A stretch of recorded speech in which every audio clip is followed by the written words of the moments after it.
Merci beaucoup. Je me nomme Baba Carlo. Je suis inspecteur de l'enseignement élémentaire en service à l'IF de Thiès département.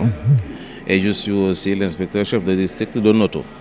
Ce recueil cherche tout simplement à accompagner les enseignants dans la recherche de textes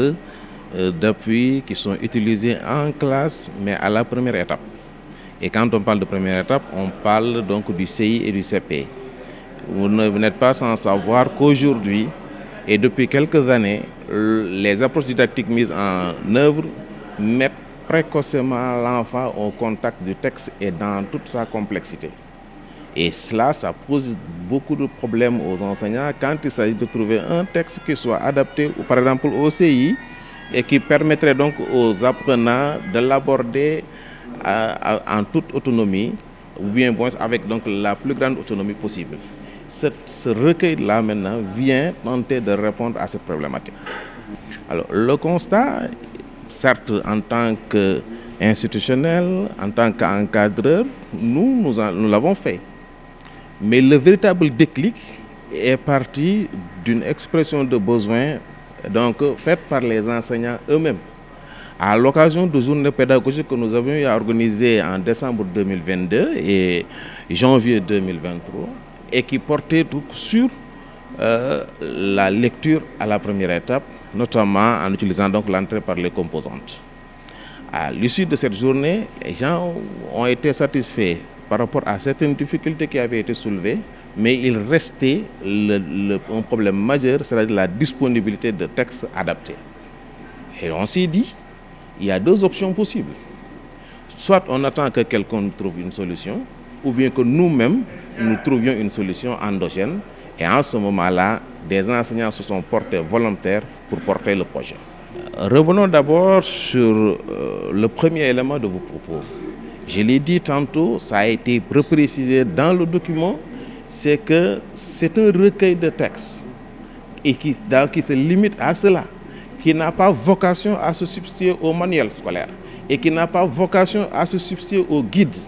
Et ce recueil ne saurait se substituer au guide dans la mesure où c'est le guide qui a servi lors de sa conception. Donc, les éléments d'indication basiques officiels se trouvent dans le guide. Mais comment opérationnaliser certaines orientations du guide, ce recueil-là apporte des éléments dans ce sens. Maintenant, le reste, quand vous dites un problème, la question donc de l'homologation, vous avez vu les acteurs qui ont participé au processus. On a eu des enseignants créés en main. On a eu des directeurs d'école.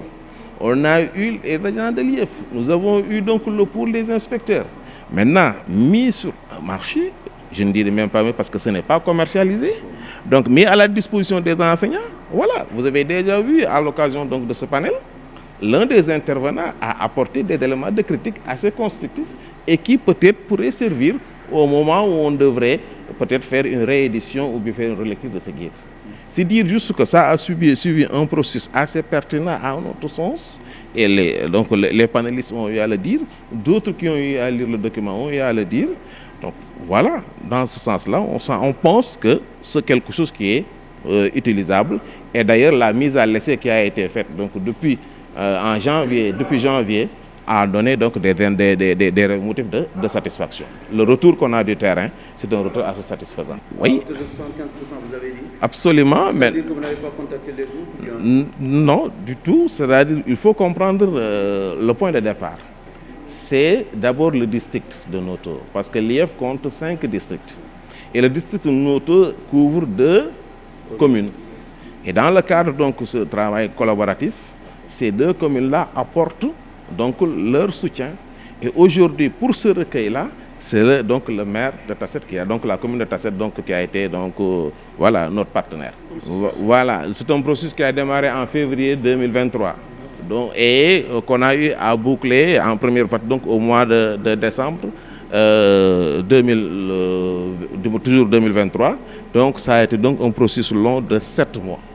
Bien entendu, entre-temps, il y a eu un travail de relecture, ce qui nous a poussé jusqu'à donc au mois de juillet pour mettre ça à la disposition des enseignants. Pour l'instant, je pense avoir suffisamment éprouvé le groupe, mais les interpellations que nous recevons des autres directeurs d'autres districts et d'autres enseignants de district, il y a déjà des collègues et des districts qui se disent qu'ils sont prêts à engager les autres étapes. Et là, il n'y a pas de souci. Nous sommes là en tant qu'encadreurs et j'ai mes collègues inspecteurs qui sont là. Je vous ai dit le rôle qu'ils ont à jouer donc dans le processus. Et s'il y a encore des volontaires qui sont prêts et que le besoin se fasse sentir, parce qu'il ne s'agit pas de produire pour produire, il faut que cela réponde à un besoin bien précis. Non, c'est-à-dire spécifiquement dans le discours de l'IEF, il a eu à citer, vous dire simplement que la production d'un recueil, ce n'est pas donc notre premier essai. Effectivement, étant dans le département de Kébémer,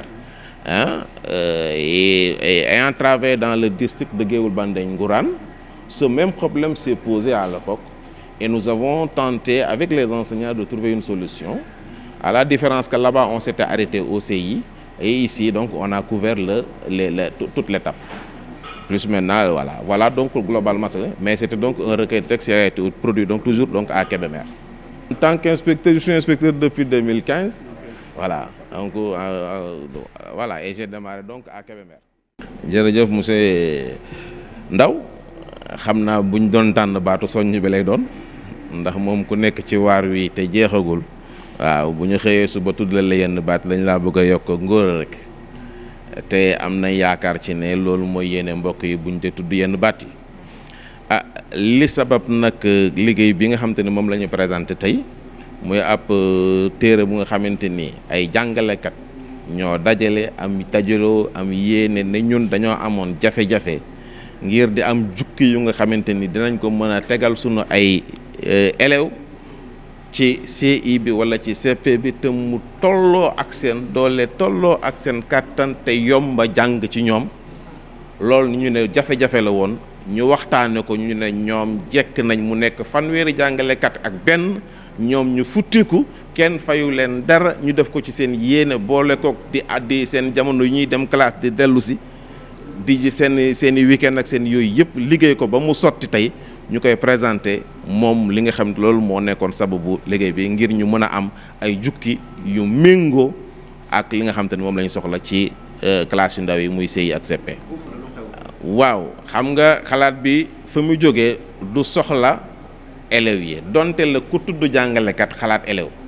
mais jàngalekat yi seen bopp ñoom ñoo yëg ni bëgg nañu seen njàngale mu liifantu lecture gën a ñoŋ ci biir classe yi te jàpp nañ ne am na lu koy gàllankoor mooy ñàkk a am ay jukki yu nga xamante ni dana tolloo ak yitte xale yi tolloo ak seen soxla tolloo ak seen mën-mën. donte ay jàngalekat yu ñu formé tàggat la. waaw ndax ñaari du benn. yëf yi biñ la tàggatee xam nga ni ngay jàngalee xam nga ya ca aju waaye toog tëju di xalaat di bind lu nga xamante ni dëppoo na ak xelu xale ak bëgg-bëggu xale loolu ñi ko yàlla may bëriwul bu ngeen seetloo tey ci tubaab yi li ñuy wax ne auteurs yi nga xamante ni ñooy exister di produire pour xale yi seet ko fii ci biir réew mi seet ko ci dëkk tubaab yi di nga gis ne bëreewul noonu ndax yombul. li nga war a wax da nga kaa war a wàcce ba mu dëppoo ak yëg-yëgu xale bi ak mën-mënam ba pare nag doo ca damm yax am na lu nga xam ne jàngalekat bu ñu jàkkaarloo woon ak yéen fii mooy yéen ak ñoom ba fajar ñuy làkk yéen tubaab waaye suñu waree lijjanti lu jëm ci xale yi daañu fexe boole ñaari mbir mooy wàcce seen waxin ak seen déggin waaye tamit fexe ba la ñuy wax dana dëppoo ak ni nga xam te ne noonu lañ ko war a nosee ci français. waaw xam nga nag boo seetloo tey moom li nga xam te ni moo law te mëdd moom xam nañ ni prise en charge petite enfance naam réew mi ñu ngi ciy góorgóorlu waaye yëf yi des na boo ko seetee nag ci sunu zone bi ñu féete di nga gis ne quand même itamit yëf yi structure yi bareewul noonu waaye loolee bu fekkee mën na bokk liy indi jafe-jafe ci texte yi nañ may jàpp ne peut-être li ci ëpp doole mooy li ñuy proposer léeg-léeg xale yi daf leen di sut liñ leen di proposer moo leen di sut ba mu ëpp ndax ku war a toll ci liifantu nga jox ko jukki bu nga xamante ne am na ca fukki wala ñaar fukki baat yu mu xamul yaa ngi ko indil jafe-jafe ñun ñëpp xam nga ba ngay jàng man ba may jàng daawuñ tàmbalee foofu ñun dañ daan tàmbalee ci të ata ak dajaloo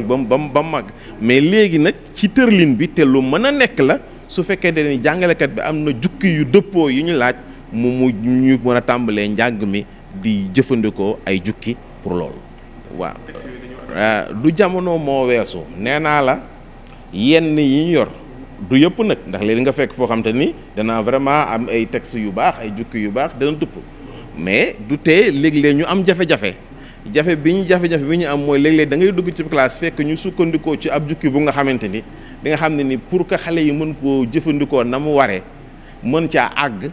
dana jël temps te temps ba muy jël dafay impacter dafay am jeexital ci yeneen leçon yi ñu war a def kon bu boobaa tey boo waroon def juróom-ñaari leçon wala juróomi leçon ci bés bi boo sàgganee boo sonnee ci yenn texte yi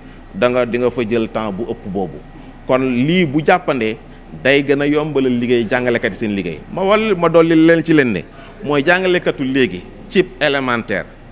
suñ ko waxee buñ ko waxul li mu war liggéey bëri na bés bi di nga ci gis koo xam te ne bu toppee emploi temps bi dina def juróom ba juróom-ñaari leçon ci bés yu bokkul loolu bu dee benn bu nekk nga war koo waajal su leçon ba pare am jukki yu nga xamante ni laa wax ci tëggin bi dafay méngoo ak dégg-dégg gone yi méngoo ak li penc mi laaj méngoo ak li ay la yowén loolu du yomb léegi nag soo amee jukki yu mel nii waxuñu ne xëy na nga jël ko dem plaqué ko directement waaye yow au moins di nga am point de départ bu nga xamante ni soo toogee di préparer sa leçon lii mën nga ko mën a adapté waat tuuti oyofal ko bu tamit gën a mu daal di dëppoo ak say gone loolu lay jëriñ. waaw xët téere bi moom juróom benn fukki xët la ak ñett muy 63 pages soo ci boole yëpp nga am ci 272 textes parce que li ma la wax jukki bi ci gën a ndaw mi ngi tàmbalee ci fukki baat jëm ba ci yu gën a mag ñu ngi àgg ci juróom fukki baat